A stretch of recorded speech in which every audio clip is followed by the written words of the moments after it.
Electoral Commission of Namibia says it's overwhelmed by the number or the high number of people who turned out to vote yesterday. The Commission had to make arrangements to allow voters who were at polling stations to cast their ballots after 9 o'clock last night.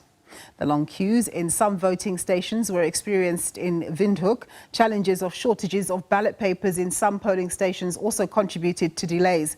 The Commission issued a statement allowing those in the queues to be processed.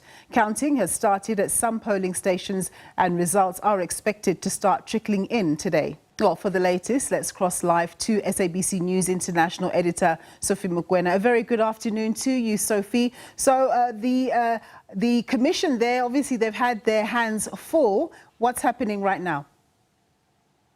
Well, as I pointed out earlier on, the Commission has called an emergency meeting with leaders of political parties where they are going to discuss what transpired yesterday, because political parties want answers. You know that yesterday there were long queues and that delayed the process of voting. And I was at a polling station in Windhoek at a technical college, and I know that the students and many other people who were using that polling station left early hours of this morning. And therefore, perhaps in some areas you had a similar situation.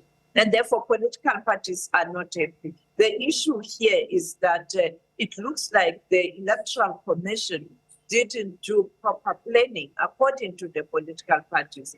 And they say that signs were there during the registration period because they had a similar problem where they couldn't do enough to register potential voters. And therefore, they should have gotten their house in order to prepare for elections. And secondly, you know that there was early voting, and during that time, those special votes, we could see that there were challenges. And I think they should have used the early voting stage to prepare better for the real day of voting, because with early voting, it wasn't such a high number of people.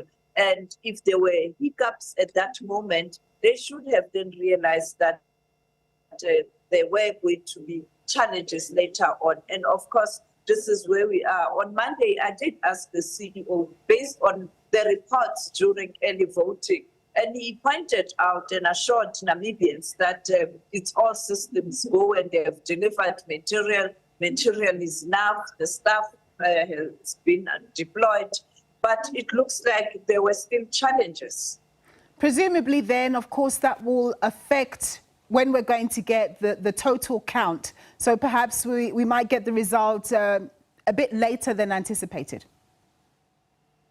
When voting was delayed or it did drag, clearly the issue of reconciling results and also for political parties to accept and approve and sign off becomes an issue. And that will delay announcement of results. And therefore, if we were expecting that results will be in a number of days, I think it will take even more days to finalize the results. But I think an indication will be after the meeting with the political parties in terms of progress made, and also whether the parties or the people who contested the presidential position are happy and they are at peace in terms of the process should proceed, and they will wait for the final announcement of results, which I think it's not possible. There's going to be to and fro. And you know, political parties during elections, when there's a slight hiccup, those who are not doing well will then use that to kind of contest or to point out at the weaknesses of the electoral body. And I think in this case, the Electoral Commission of Namibia is going to have some challenges to respond to certain accusations from people. But I think what is critical now is for them to present before the political parties who are stakeholders in this process a clear and a very factual report in terms of what transpired and how are they going to remedy the situation.